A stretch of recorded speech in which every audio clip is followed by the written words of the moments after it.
Welcome to Next Act Ninjas, the number one podcast for mastering your lifestyle longevity. I'm your host, Rachael Van Pelt, a retired health span scientist turned realtor and coach. Today, I'm diving into the fun topic of financial fitness after 50. And no, I'm not going to ask you to drop and give me 50 push ups.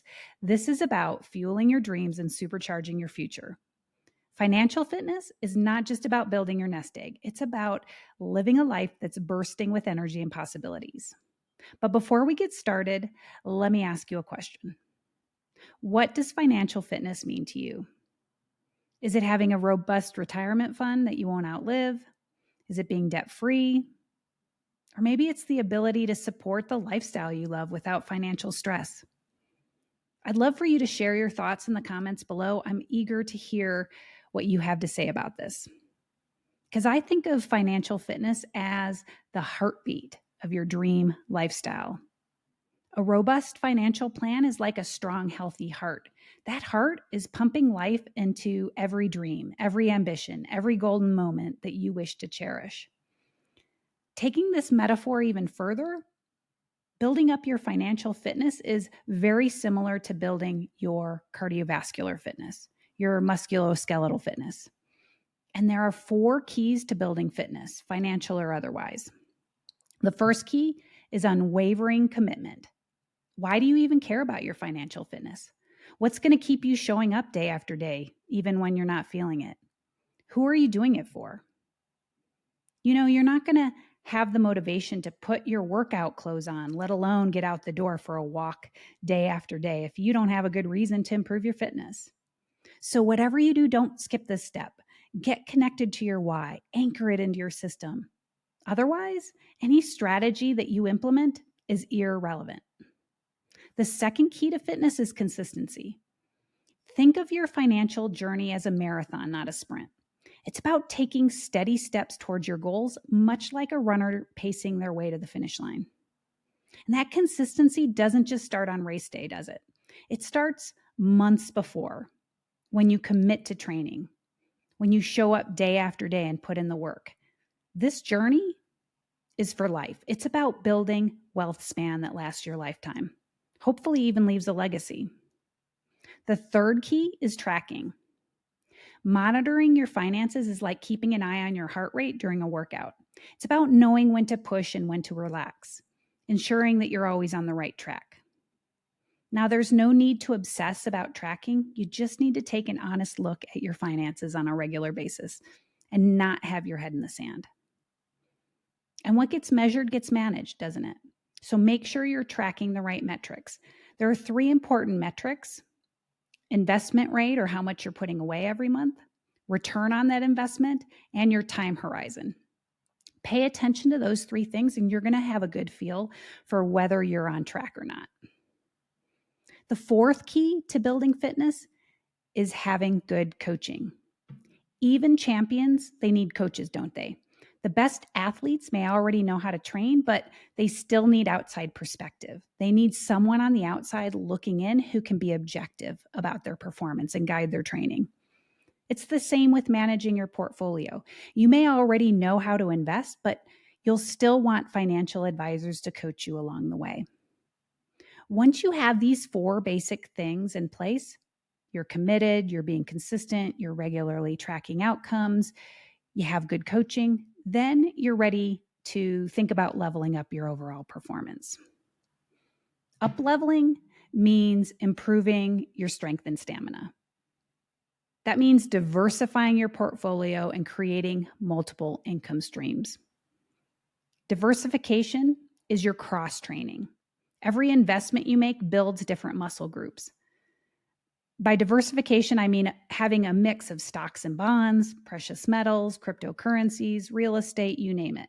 You want a portfolio that has strength, endurance, and flexibility. It should adapt not just to the changing market, but to your changing needs as you age, keeping tempo with your changing lifestyle. Our overall investment strategy, it changes as we get older, doesn't it? And that's primarily due to a shift in our risk tolerance and our time horizon.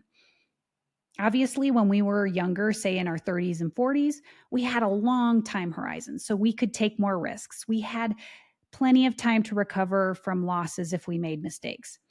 So we could focus on relatively riskier investments.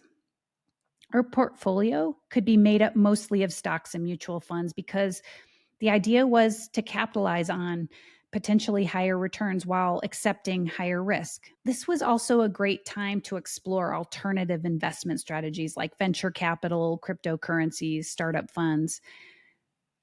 That can have higher return, but it also comes with a lot of risk, doesn't it? In short, when we were younger, time was on our side. Our portfolio could take on risk for potentially higher long term returns. We had plenty of time to recover from market downturns along the way.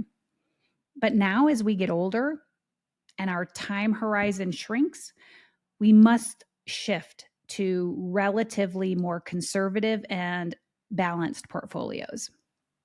As retirement approaches, our focus moves towards preserving what money we have and generating income or cash flow. Now, that doesn't mean completely avoiding risk, but rather managing it a little more prudently. We want to continue to grow our nest egg, but we also need liquidity. We need cash to spend, right, to support our lifestyle. This is a good time to have more fixed income investments like bonds, which can provide regular income. They're also generally less volatile than stocks. Dividend paying stocks also, they're attractive because they're income generating and relatively more stable. Real estate becomes a huge player in our long-term strategy. As we get older and we've lived in our homes for a while, we've probably built up equity. We can tap into that home equity either by refinancing our mortgage and pulling cash out, or by taking out home equity lines of credit, or after we reach the age of 62, a home equity conversion mortgage. And of course, rental properties and vacation homes, they're great. They're an outstanding way for us to continue to grow our wealth while maintaining cash flow. I've talked about this in previous episodes, and I highly recommend you go back and listen to those episodes if you're thinking at all about leveraging real estate to strengthen your overall portfolio and create cash flow in retirement. Remember, the strategy in your 50s and 60s is about balance. You want to protect the wealth you've already accumulated, while at the same time, you want to keep growing your wealth span to support a potentially longer lifespan. This is also the time to think through how your investments fit into your overall estate plan. Don't forget to consider tax efficiency and transfer of wealth to heirs if you plan to leave anything to your loved ones. I'm going to cover estate planning in future episodes, but I mention it here because I think of it as an important piece of your overall financial fitness. Now, I realize that finding this balance is no small task, but paying attention to your fitness is non-negotiable at this stage of life. This is not the time to take a head in the sand approach to your financial fitness. Regardless of your time horizon, make sure you are taking the time to regularly review and make adjustments to your investment portfolio as needed. My husband and I, we used to do this only about once, maybe twice per year. But now that we're nearing retirement, we take time to review this quarterly. Even if we don't make any adjustments, we at least have our eye on the ball. We're consistently tracking our outcomes. We're discussing our dreams. The goal at this stage is to make sure that your investments align not just with market conditions, but with your evolving lifestyle needs. To meet these goals, make sure you consult with financial advisors along the way. They can provide personalized advice based on your individual circumstances, your risk tolerance, your changing goals.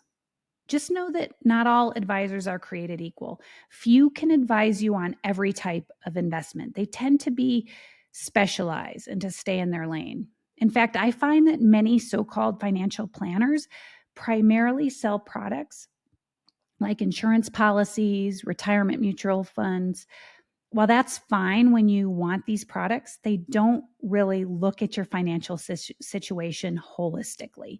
Ideally, if you want to do that, you're going to need a team of people you trust, a team that can cover a variety of financial advice and services. A great team might include a CPA to do your taxes and advise on tax strategy, a savvy investment broker to manage and grow your stock portfolio, an experienced mortgage lender to help you tap into your home equity and or get the best rates for new loans.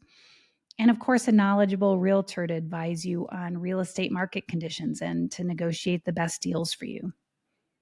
Now, you may not need all of these people all of the time, but you want a team of people that you trust to help you all along the way, just like you would rely on doctors and health coaches to help you on your health journey. Lastly, let's not forget about adding other active income streams to the mix. Think of these income streams as the nutrition to support your performance, to fuel your endurance. This is about monetizing your passions, pursuing dreams, embracing new adventures. It's never too late to start a new chapter to nourish your soul. Maybe you don't stop working altogether when you retire and instead you start a business or side hustle. Maybe you have hobbies, skills, passions, things that you can monetize in a fulfilling way. My own father, who was an inventor, designer, master woodworker, he made and sold custom wine racks on Etsy in his last few years of life. He loved it. It kept him creating and innovating right up until the very end. Or maybe your expertise lends itself to consulting work, referral fees, royalties, revenue sharing. For example, as a realtor, I assist clients in buying and selling properties, not just here in Colorado, but nationwide through referrals. And my brokerage, eXp Realty, has a revenue sharing program. This not only diversifies my income, but it also keeps me engaged and connected with clients and other realtors all over the country. It's why I became a coach and a realtor after retiring from academia. It's why I started this podcast, for that matter. I have no intention of retiring in any conventional way. I fully intend to keep contributing to society and creating a fulfilling life for myself as long as possible. Isn't that what you want? A life that fulfills you? I'm sure. I think it's what most of us ultimately want, isn't it? In fact, if you survey older adults in their 80s and 90s and you ask them what's the recipe for successful aging, they're going to tell you that the trick is to not become a burden and to keep contributing to society in a meaningful way. The vast majority put those as top of their list.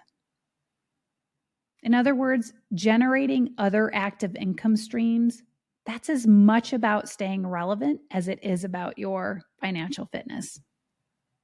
The bottom line, as we age, our investment strategies should transition from higher risk to more balanced approach. A balanced approach that emphasizes income generation and capital preservation. The more diversified your portfolio, the more income streams you have, the better, especially in this economic climate. So think about how you can apply the principles of building your cardiovascular fitness to your financial planning. How will you make your financial health robust, resilient, ready for the long run? What will you do to diversify your investments to generate more income streams? Start by decisively committing, being consistent, tracking your outcomes, and getting good coaching.